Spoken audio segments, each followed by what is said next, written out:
Hi guys, my name is Rebecca Warfield and I will be your English teacher for English 201 Summer Session 2. The purpose of this video, one, is for me to figure out how to work my new webcam, and two, to go over the syllabus with you before class starts. I want you to know what my policies are and what's going on in this class before you get here to make sure this is a class that you want to take. Not to scare you away, but I do want you to know what the policies are because they're tend to be a little strict and I take them very seriously. And the great thing about college is this is the one and only time that you'll really get to choose who you want your teacher to be, who you want your quote-unquote boss, although I'm not your boss, to be. So this will give you an idea if this is a class you want to take. Attached to the email is a copy of the syllabus so you can follow along. I'm not going to go over everything. I'm just going to go over some particular policies and things that I want to emphasize.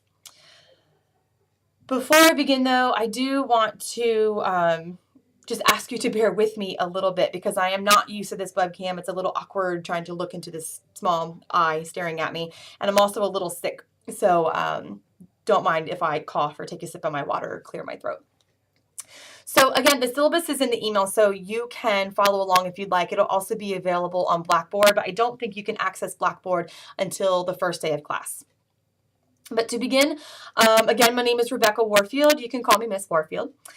My office is Morton 105B. So the easiest way to get to my office, it's a little confusing, but if you enter through the doors by the clock tower, which is the same hallway that the student restrooms are on the first floor, I'm at the very end hallway. It's hallway 105, and I'm the second office on the right. It's a little tricky to find. Maybe we can take a field trip and come find it one day. My office hours for the summer are by appointment only, so if you want to meet with me, you'll have to get a hold of me and we can schedule a time to meet that works for both of us. Excuse me. Also, you can meet with me via Skype. My Skype information is on the syllabus, or we can meet via email. Let me try again. Via Gmail chat. I will be logged on to Skype and to Gmail when I'm in my office. So if I happen to be in my office and you log on to either one, you might be able to get a hold of me. If not, you'll have to contact me. We can set up a time to meet. The whole Skype and Gmail chat is a new way of me to conference with students. So I'm excited to try it. So if you're into that, I really hope that you try so I can use you as my guinea pig to see how it works out. And then, of course, there's always email, and you can email me at warfieldr, warfieldr, @uncw.edu. For the course, you're going to need the textbook to everything that, Everything's an Argument Without Readings, the 5th edition. I don't actually have my copy right now. I have to run over to the bookstore and get it because I lost mine, but I will definitely have it by the first day of class. And you should have it by the first day of class too, because this is summer session. It's quick and we'll be starting the very first day of class. So make sure you have your textbook. You will also need access to the internet, of course. You will need to be able to access your UNCW email. I don't email you to any personal emails or anything like that. So it's UNCW email only. You will also need access to Blackboard, and you will need a WordPress account. And I will talk about WordPress the first day of class. That is a requirement that you do have a WordPress account. I'm going to skip the course description and the course goals for now. We can talk about those the first day. Cell phone electronics policy, this is on page 2 of your syllabus. Make sure you turn off your cell phones prior to class. I get really annoyed when someone's cell phone rings while we're having class. And when I say turn it off, I don't mean that it to vibrate, because when your phone vibrates on like a pound of quarters in your book bag, it's even louder than it would be if your ringtone just went off. So make sure you actually turn off your phone. If your phone rings during class, I will mark you absent for the day. And the same is true for texting. If you text during class, I will mark you absent. It's extremely rude to text when someone's speaking to you or while someone's speaking in a group. It shows that you're not paying attention and that you don't have any concern for what's going on. This is a community space and you need to be a productive member and a respectful member of that community. So if you are texting during class, you will be marked absent. I also don't allow any laptops or tablets or Kindles or any other crazy internet-ready devices that you have during class. Unfortunately, a lot of students in the past were wasting all of their time. on Facebook and on Pinterest and checking their email and all this craziness. So I don't allow any of that. There will be some cases when you do need them during class, so I will let you know ahead of time, and you will be permitted to use them during that class period. But if you are using Facebook or if you're checking your Twitter or anything like that during that time, you will be marked absent for the day. I need you to stay focused on the material. All those being marked absent for the day for technology issues really sucks because I only allow 2 absences. So you really want to save those 2 absences for a time that you're actually sick or you really need to not be here. I know that's a tight attendance policy, but we only actually have 16 days of class. So 2 days is the maximum. On the 3rd day, you fail. I don't do any of this. On the 3rd day, you go down 1 grade, and on the 4th day, you go down another grade. None of that. 3rd day, you fail. 2 tardies is also an absence. Our class starts at 12:30, so there's really no, I can't imagine you'd be sleeping in late. If you are, then you need to go to bed earlier. Excuse me. So 2 days and you fail, and 2 absences is 1 tardy. Also, I will mark you absent if you're just sitting there doing nothing. This is on the 3rd page of the syllabus. It says being physically present does not constitute satisfactory attendance. You really need to be here, you need to be engaged, and you need to be participating. So if you are not doing anything, if you're sleeping, if you're texting, if you're, staring off into space every single day, then you will be marked absent. If you are absent, please do not email me and ask me what we did. We always do something, right? We're always having class. We're always doing something. So yes, you missed something, but it is your responsibility to find out what that is. I will give you time the first day of class to introduce yourself to 3 classmates, get their contact information, so you'll always have someone to contact to find out what you missed if you were absent. If you do need to contact me, though, there are, again, a number of ways we can meet face-to-face, Skype, Gmail, or email. And this is on page 3 of your syllabus, too, with a little bit more information about that we can cover in class. I do want to note, if you email me, I am not expecting your email to be perfect. Typos happen. I make typos all the time. It happens. But I do expect you to attempt professionalism. That means I'm looking for 3 things. I'm looking for a salutation where you address who you're writing to. So that means you might write, Dear Miss Warfield, or Hey Miss Warfield, or Hello Miss Warfield, whatever it is. Then you should have the body of your email where you address the question or concern that you have, and then the closing where you sign your name. You have to have all 3 parts of this in your emails. If you do not, I will remind you 1 time to send the email appropriately.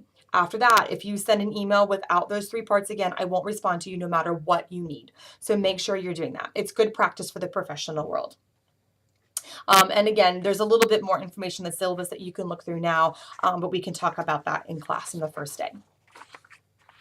As for the work in the class, I'm trying some new things here, and lucky you are my first class. It has to do less work than what I've been assigning previously. So that's good news for you. You will have 4 short essays. So these are only 2 pages. Each one will be worth 100 points. You will have 8 blogs. You will have some discussion board posts. Final paper worth 350 points, some peer review and workshops that are worth 25 points, and class contribution worth 25 points too. And the breakdown is on your syllabus, and you can look at that. And the breakdown of A, A minus, B plus, B, B minus, and so on is also, excuse me, on your syllabus. So you can look at that on your own time. Just as a note, word on the street is I'm a hard grader. I think to some extent that is true, but I also think that I'm a fair grader. If you put in effort, you will do well. If you do not put in effort, you will not do well. You may have had an A in AP English, but you're not in AP English anymore. And you're also not in English 101 anymore. This is English 201, which means I'm expecting more of you. You're also at a sophomore status now, which means I expect you to understand what it means to be a student and to understand that you have to put in more work. So maybe there's some truth to this. Miss Warfield's a hard grader, but I think you'll find that it's fair. And I'm also always open to answer any questions you have about your grade, explain why you got the grade you do, or the grade that you got. Just keep in mind that what you put in is what you get. students always get A's in my class. There's always a handful of A's and A minuses. The majority are B and C, but that's actually true across the board in college. The average college student, generally in recent years, has been a C student. So that means that there will be some B's and C's. I don't do grade inflation. You get what you get. And I do want to challenge you, because if I challenge you, that means you're actually learning, right? If I just let you maintain the status quo, you're not getting anything out of this course, and that doesn't do you any service at all. Moving on. Late work policy and deadlines. I don't take any late work under any circumstances. I don't care what the reason is. The only time I will take late work is if there is a severe emergency or a severe illness, and you contact the dean, and then I get notification from the dean. That's the only time I will do late work. If you don't have it turned in on time, that's on you, and I'm sorry. Everything is turned in electronically, so you have plenty of time to turn it in. If it is 1 minute late, I will not take it. So if the assignment is due at 11:59, as most of the assignments will be, if I get it at 12, I'm not taking it. I'm just going to delete the email. So make sure you allot plenty of time for any delay in email or any technology malfunctions, because they do happen, and they will, to occur. So it's in your best interest to try and email all of your work to me. I would give yourself at least 2 hours. Excuse me. Keep in mind too that if your computer crashes, there's about 1,000 computers all over campus for you to use. So I care if your computer crashes, because that sucks, but I'm not going to take it as an excuse, because you can access any computer lab on campus at any time. I'm not going to go over the breakdown of each assignment on the syllabus right now, because I will have a separate video for them that I will post to Blackboard with more information. I do want to note, there's the section here about the web-based component, which is Blackboard. Although this is a seated course, I do use Blackboard a lot. That's where your calendar is. You get all your course documents. It says here announcements. If it's something really important, I will put it on Blackboard and email you, but a lot of times I do email the announcements out, because that way I assure that everyone's getting them at the same time. All your course documents will be on Blackboard, and these videos. The videos are new for me. This is my first time doing it. You guys are my guinea pigs. So I will post them on Blackboard, and that way you can access important information whenever you need to, and hopefully get some clarification. And then if the video doesn't cover what you need, then you can contact me. Of course, you can always contact me either way, but I'm hoping that this gives you a little more supplementary, supplemental information that you might need, especially during summer when I might not be as readily available as I am during the regular academic year. A note about extra credit. I do offer extra credit sometimes. Extra credit will be at my discretion. If I decide to offer it, that's great. If I don't decide to offer it, I'm sorry. It just really depends on the semester. It depends on the students. It depends on the needs. If you've been a good class and you've been working hard, I might offer some opportunity for that. But if the class has been slacking and no one's doing anything, I'm not going to reward you with free points for not doing anything. If I offer extra credit, you can receive up to 10 points and 10 points only. Even if I offer 20 points worth of extra credit, you can only get 10 points. So let's say I offer 4 extra credit opportunities at 5 points apiece. It means you can only get 10 points. Excuse me, even if there's 20 offered. Asking me for extra credit opportunities isn't going to do anything for you other than just make me really angry. Asking to get what you want or to get free things doesn't really work. I want free money. I want $5. And if I just went up to someone and said, hey, can I have $5? They're going to say no. If I went up to my department chair and was like, hey, Don, can I get $20? He would probably, well, not probably, I guarantee you, he would tell me no. So the same thing is true for your grade. You don't get points because you want them. You get points because you earn them. So please don't beg me for extra credit. Formatting here. All of your assignments must be in MLA format, and if it is not in MLA format, you will receive a 0 on the assignment. I take this very seriously. Formatting is a huge part of professionalism, making sure you're following the directions and things are nice and neat and clean. If you don't know MLA format, no worries. I will teach you. I'm even going to post a video about it. Excuse me. So if you don't know it, that's okay. You will know before your first assignment is due. Turnaround time. I will do my very, very best to get your papers back to you as soon as possible. And Normally I'd say 2 weeks, but since we only have 4 weeks, I can't do that. So I'm shooting for a week. But 25 students is a lot, and grading papers takes a long time, much longer than some people think. So with that in mind, I might not get your papers back to you within a week.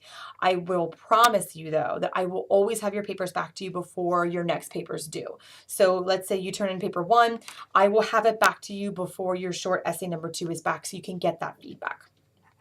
That's about the best I can do. There's some other information here that we can talk about when class starts. The last thing I want to talk about on the syllabus is academic honesty. If there's anything on here I take seriously, or the most serious, it is this. Cheating is a capital crime in academia. It is the worst thing you can do. And if I find out that you bought a paper off the internet, that you recycled a paper that you used for a different class, that you used a friend's paper, that you copied and pasted something, that you are not citing your sources, you will not only fail the class, you will fail the entire semester. And I report you to the dean, and it goes on your academic record for life. Don't mess around with this. I wasn't born yesterday. I grade papers all the time. I've read thousands in my lifetime. I will catch you if you're doing it, and it's not worth it. Usually you spend more time trying to figure out how to cheat than just doing the assignment itself. Please make sure you are well acquainted with the academic honesty policy. And remember, if I catch you, you will fail the course, and I report you to the dean. So in terms of the syllabus, there are some other things that I didn't cover in this video that I'll talk about the first day, and you can look at on your own time. I do want to note, too, that we will have a TA this summer, too. She's a graduate student working her master's degree in English. So she will be with us. She will be in the class each day. She will probably work with some of you in small groups. Towards the halfway point, maybe the end of this semester, she will also be teaching full lessons too. So it'll be nice to have someone else in the room that you can work with. And also she will be grading some of your papers too. So I think it's gonna be a good semester. We have an extra person in the room with us, which will be great. We should have a lot of fun. Hopefully you guys will get along really well, and we'll have a great semester, and I will see you in a week from today. Have a great time. I'll see you soon. Bye.